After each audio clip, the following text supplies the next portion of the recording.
Everybody, it's Emily at Arc Schooling, and today I'm going to be bringing you my February book haul.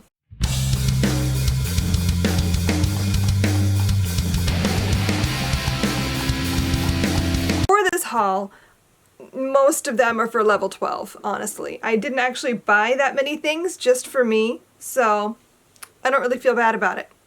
Not that I feel bad about buying books. That makes me happy. Why don't I start with the books that I bought for me that had nothing to do with anything else. So the first book I have is Jefferson's Sons by Kimberly Brubaker Bradley. My daughter and I have been reading The War I Finally Won, and I just wanted whatever else she had available because we've really enjoyed those books, and I've been wanting to see what this one was like. This is a story about Thomas Jefferson's children that he had with his slave mistress, and it's based on the true story, so I'm really interested to pick this up and see what we think and delve into a different time period.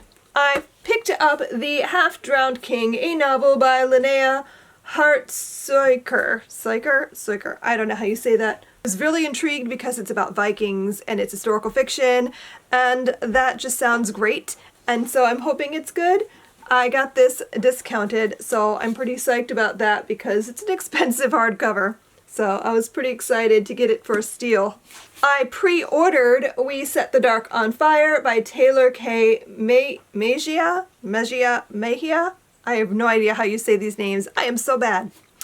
So I picked this up because it sounds really intriguing. This is a young adult dystopian, I believe, and it's got a lot of, I've been hearing a lot of people say it has the Handmaid's Tale vibes about it. So that sounds really interesting. I believe this is about a girl she lives in a society where women are trained to be good wives, basically. And she somehow breaks away from that. And I don't really know a lot more than that. Besides, it sounds very much in the same vein as The Handmaid's Tale. And it's beautiful. I love this cover a lot. It's very pretty. So I'm really excited to pick this up. I also picked up Dragon Pearl by Yoon Ha Lee. This is another one of the Rick Riordan Presents mythology stories, and this one is Korean mythology, I believe, and my daughter is so excited about it. Actually, both my daughters are excited about this one, but my youngest, we studied Korea at the beginning of the year, and so she's been wanting more of that. So when she saw what this was, she was begging me to pick it up and read it to her. So we might do this next as our read aloud. I don't know. We'll see what she actually picks. I never know with her. But yeah, I don't really know a lot more than that this delves into Korean mythology, and it's middle grade, and it sounds great. So I'm kind of collecting these for my daughter, but also because I had this idea for a mythology unit series, so look for that in the future, like in a year or two. And I also picked up The Traitor Beru Cormorant by Seth Dickinson. I don't know, I just kept hearing people mention this randomly, and I was like, I've never heard of the series. Let me check out the first one. I honestly don't know how to explain what I know about this. I've heard it's sort of like the same kind of political machinations and intrigue as like Game of Thrones, that sort of thing, but more sci-fi, I think. So I don't know. It sounds interesting and different, and I thought it might be interesting to pick up. Everything else, I believe, in my piles here, I picked up for level 12. Will they be in level 12? I don't know. I have run into this problem where I've given myself too many options, and I don't know. I don't know what I'm gonna do. I have so many books in my level 12 cart. It's getting silly, and I keep buying more because I'm like, what if I did this instead? I don't know, you guys, but I'm gonna show you what I have. First up, I have How Dare the Sun Rise, Memoir of a War Child. This has to do with immigration to America. It's a memoir. I had this crazy idea of doing a whole memoir tangent in a similar vein to how we have tales and mythology and things in the younger levels. I was thinking, what if I did like a memoir thing? Because there's so many great memoirs to do with American history, and they're all just calling my name. So I don't know if I'm going to do that or not, but I started collecting memoirs. I also have They Fought Like Demons, Women Soldiers in the Civil War by Deanne Blanton and Lauren M. Cook. And I just thought this sounded really interesting to read, and it's about women who fought in the Civil War. They dressed as men, or sometimes they didn't, and they just did their part to help in the war effort. And I just think that sounds really crazy. That's not something you often hear about when you think Civil War. You're not going to think about women fighters. And so I want to read this, and I'm thinking it's going to end up in level 12. This is a book that I got that I was like, oh, I want to put that in level 12. And then I got it and saw how big it was and thought, I don't know if this is going to actually fit where I wanted it to be. But I have The Warmth of Other Suns, The Epic Story of America's Great Migration by Isabel Wilkerson. This sounds fascinating, but it's enormous, and I have like a small spot where it would fit in my timeline of what we can cover in the year, and I don't think it's going to fit there now that I've actually purchased it and looked at it. I don't know what I was thinking, but I want to read it anyway because it sounds really interesting, and I'll probably put a note like, if you want to learn more, read this, but I don't think it's going to actually fit in level 12. Not unless you have a kid who wants to really go nuts, and then I could give you like the supersized level 12 with all of the things. I don't know. Anyway, this is about the migration of African Americans out of the South up to the North, and it sounds really interesting. I've heard very good things about it. I also have Red Coat by Bernard Cornwell. I keep picking up books going, I just want to read this. Maybe I can make it work in level 12. I don't know if this is actually going to be in level 12 yet. I don't know. But this is to do with the Revolutionary War, but told from the perspective of a redcoat, one of the British soldiers who fought in the war. And I do like being able to show other sides of things. So, I don't know. I have to read it still and see if this is going to work. It is Bernard Cornwell. He is known for his great writing about battles. He does battles really well, so I think that might be interesting to read, or it could just be like too action heavy. I don't know. I've only read a handful of his books. I've liked them, so I think this would be good. I'm just not sure it's going to work in level 12. I picked up Uprooted, The Japanese-American Experience During World War II by Albert Marin. I've heard great things about this. It's a gorgeous book. It's got lots of black and white pictures and something fell out of the book, but yeah.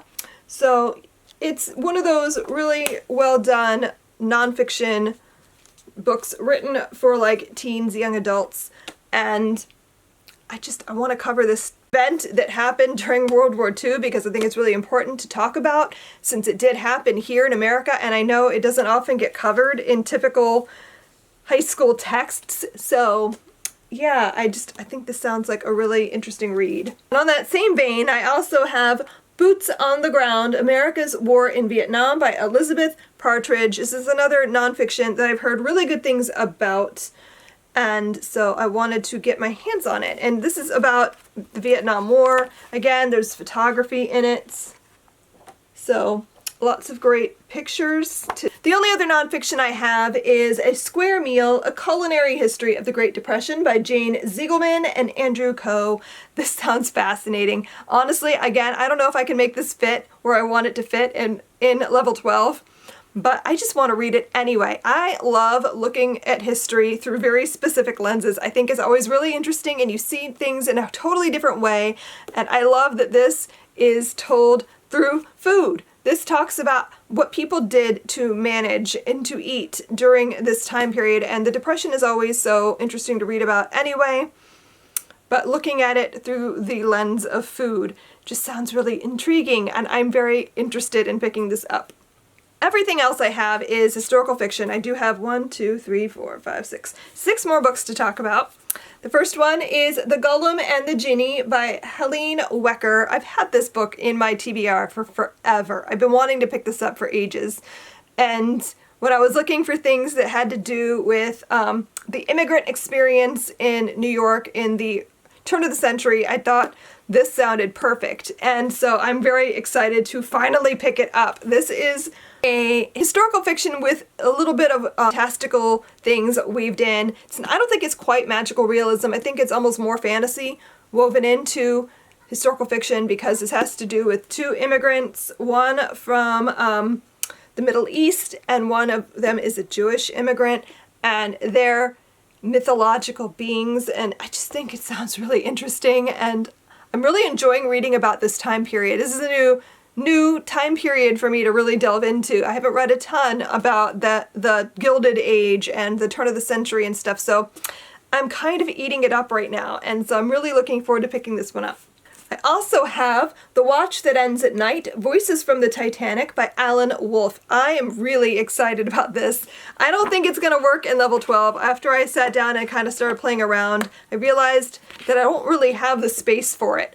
As much as I want it to be there, I don't know, maybe I can make it work, but I don't think so. This is about the Titanic, obviously, and it's told through verse, like poems and stories written in verse, and various points of view of people who were there on the Titanic or the rescuers and people at home, and it just sounds so good. And I was showing this to my kids, and my son asked if we could just read this now.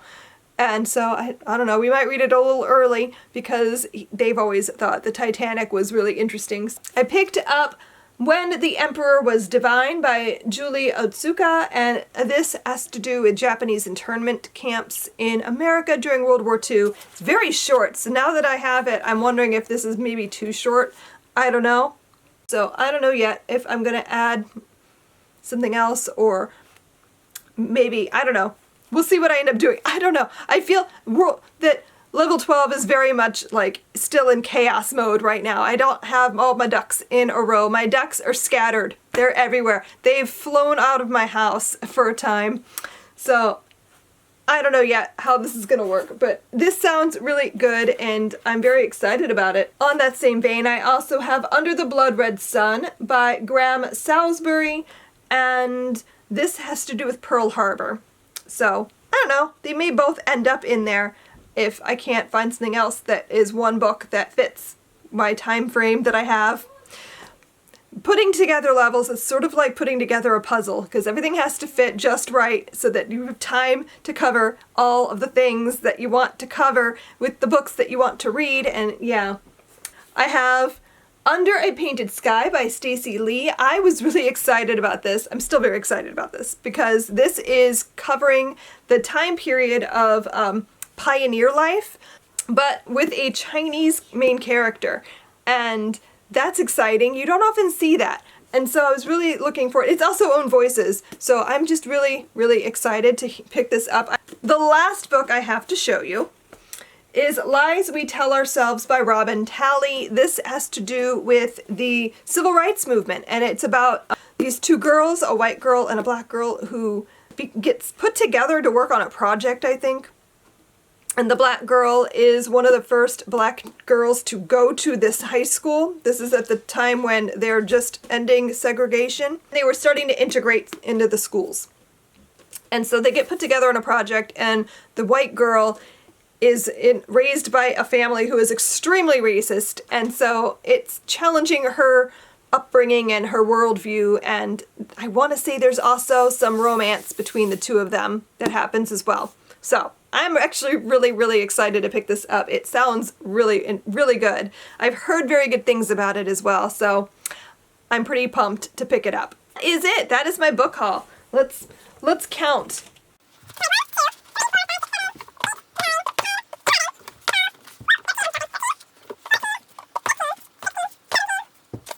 I have 18 books in my February book haul, so yeah, I did get a lot of books this month, didn't I? Oh, more than I thought I did, honestly. It's a lot, but you know, work. I love my job because it means I get to go nuts and buy books a lot, and that's always fun for me. So that's what I got this month. What did you guys get in the month of February? Did you get any new books? I would love to hear about it. Please share down below in the comments and we can chat. Thanks so much for watching, and I'll see you in my next video. Happy reading. Bye.